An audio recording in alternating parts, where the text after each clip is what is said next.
One India में सभी का स्वागत है। हम अभी नॉर्थ बंगाल में हैं और नॉर्थ बंगाल के सबसे बड़ा कैंडिडेट जिन्होंने केंद्रीय स्वराष्ट्र प्रतिमंत्री, युवा कल्याण और खेल प्रतिमंत्री के जो काम वो अच्छे से निभाया है, नरेंद्र मोदी जी, अमित शाह जी का आशीर्वाद धन्य हमारे पास है निशित प्रामाणिक जी। निशित जी, वन इंडिया में आपका स्वागत है।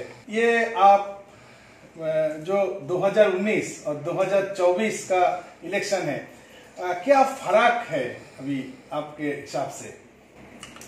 देखिए, पहली बात तो ये है कि 2019 में जो है कि ऐसा स्थिति, ऐसा समय था जहाँ पर सांगठनिक स्तर पर हम लोग जितना मजबूत थे उससे कई गुना ज़्यादा 2021 में हम लोग सांगठनिक स्तर पर मजबूत हुए और 2019 में जब चुनाव हुआ था तब बहुत सारा कार्यकर्ता था।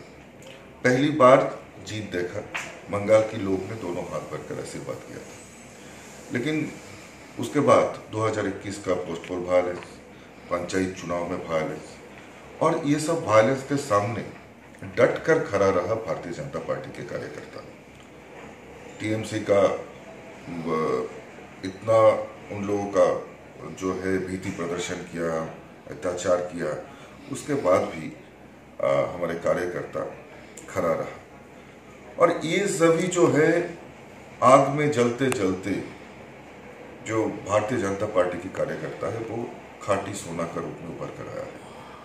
तो निश्चित रूप से बहुत सारा जो है एक्सपीरियंस भारतीय जनता पार्टी की, चाहे बूथ लेवल की कार्यकर्ता हो या फिर चाहे मंडल स्तर की लीडर हो, सभी लोगों को ये सब सीख भी मिला और देखने को भी मिला और स्थितियों के साथ कैसे जूझना पड़ता है ये भी एक्सपीरियंस हुआ। तो स्वाभाविक रूप से, सांगठनिक रूप से 2019 से बहुत ज़्यादा स्ट्रॉन्ग अभी जो है 2024 में भारतीय जनता पार्टी है। और एक जो पश्चिम बंगाल में ये जो तृणमूल कांग्रेस द्वारा जो सरकार चल रही है, लोगों का जो गणतांत्रिक अधिकार है उसको कैसे खर्ब किया, गणतांत्रिक अधिकार को कैसे प्रयोग करने नहीं दिया तृणमूल कांग्रेस ने, ये बंगाल की जनता जो है ये देखा। चाहे वो म्यूनिसिपैलिटी के इलेक्शन हो या फिर ग्राम पंचायत के चुनाव, लोग वोट देने ही नहीं जा पाया। तो ये जो अधिकार छीनने का काम तृणमूल कांग्रेस ने किया, लोग इसका जवाब देने के लिए पूरी तरह से तैयार हैं। तो एक तरफ जनता जनार्दन जो हमारे लिए भगवान की तरह है वो तैयार है और दूसरी तरफ सांगठनिक स्तर पर भारतीय जनता पार्टी और मजबूत और स्ट्रॉन्ग है। तो दोनों मिलाकर ये कह सकते हैं कि 2019 से उसके मुकाबले 2024 का जो चुनाव है ये शानदार होने वाला है और एक तरफ जनता भी तैयार है, दूसरी तरफ उनकी सेवा करने के लिए भारतीय जनता पार्टी की कार्यकर्ता भी तैयार है। सभी मिलाकर एक भव्य चुनाव इस बार 2024 में देखने को मिलेगा। नरेंद्र मोदी जी ने बताया कि अब की बार 400 पार, ये बीजेपी का स्लोगन है। तो पिछले चुनाव में उत्तर बंगाल में जो 8 सीट है उनमें 7 मिला था। तो इस जो चुनाव आने वाला है तो आपका इशू कौन कौन सा है? क्योंकि सभी ने बोलते हैं कि उत्तर बंगाल में जो राज्य का सरकार है वो काम नहीं करते। तो ये इश्यूज, कौन कौन इश्यूज आप सामने रखना चाहेंगे? देखिए, पहली बात तो ये है कि उत्तर बंगाल बहुत लंबी समय से निपीड़ित रहा है, निर्यातित रहा है और चाहे जो भी सरकार आए, चाहे लेफ्ट फ्रंट हो, कांग्रेस हो या तृणमूल कांग्रेस, किसी भी सरकार ने पश्चिम बंगाल की डेवलपमेंट के लिए कार्य नहीं किया है।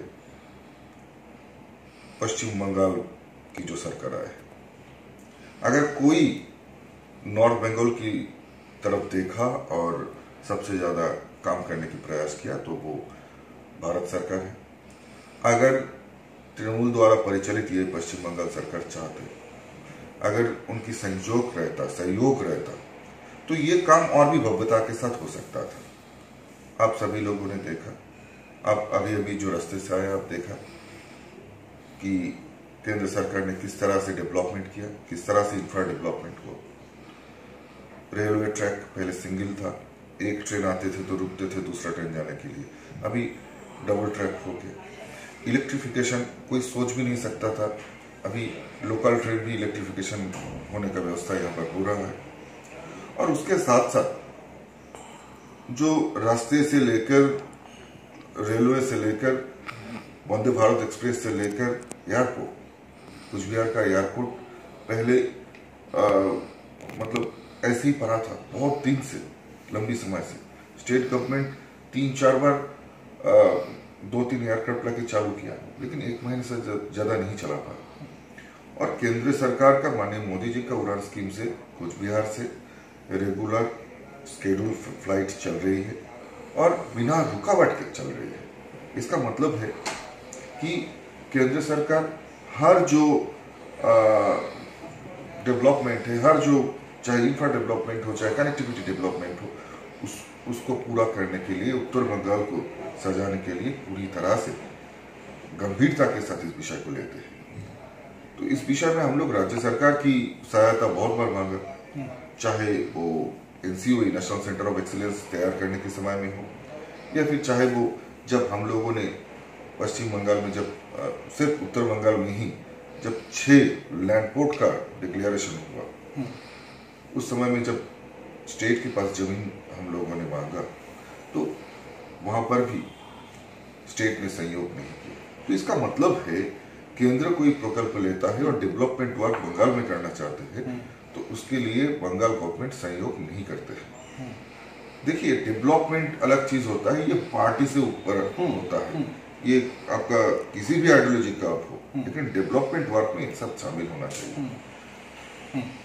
भाजपा की सरकार नहीं है ऐसा बहुत सारा स्टेट है, जैसे तमिलनाडु है, जैसे कि पड़ोसी स्टेट उड़ीसा है। मुझे लगता है कि पश्चिम बंगाल की तृणमूल द्वारा परिचालित इस सरकार को, ममता बनर्जी को उड़ीसा से सीखना चाहिए, तमिलनाडु से सीखना चाहिए कि डेवलपमेंट वर्क के समय कैसे केंद्र के साथ कंधे से कंधे मिलाकर वो सभी स्टेट करते हैं। तो स्वाभाविक है, मैं यही कहना चाहूंगा कि जो बहुत सारा डेवलपमेंट वर्क अभी तक हम लोगों ने किया है यहाँ पर, चाहे वो इंफ्रा डेवलपमेंट, कनेक्टिविटी, उसको और ज्यादा मजबूत करने के लिए, पूरे देश के साथ जोड़ने के लिए कई कार्य हो रहा है, चाहे वो सिक्किम की सिलीगुड़ी से सिक्किम की रेलवे ट्रैक हो रंगपो तक, या फिर चाहे वो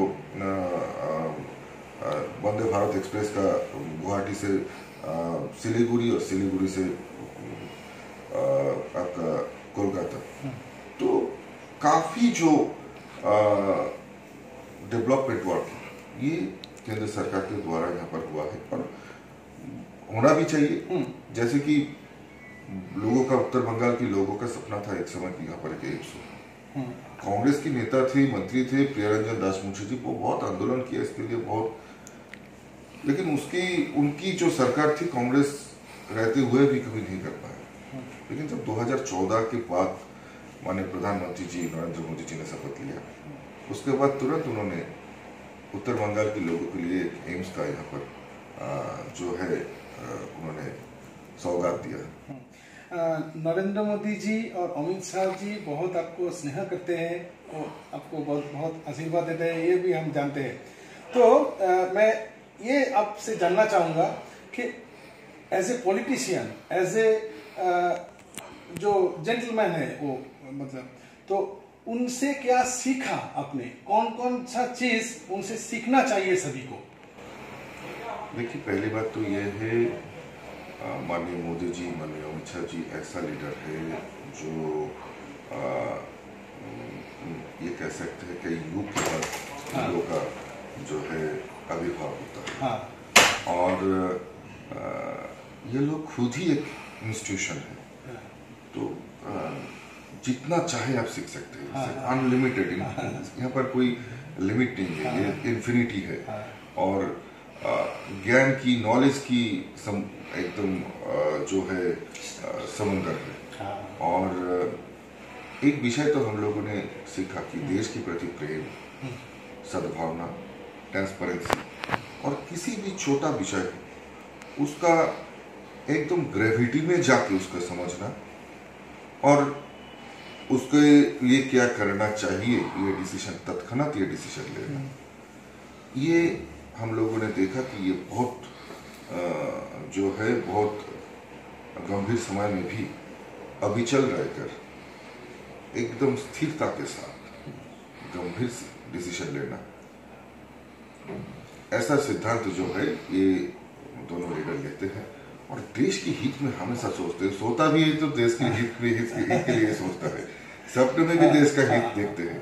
तो ऐसा लीडर हमें हमारे देश को मिला, ये बहुत हम लोग बहुत सौभाग्यशाली है कि ऐसे लीडर के साथ काम करके सौभाग्य प्राप्त हो।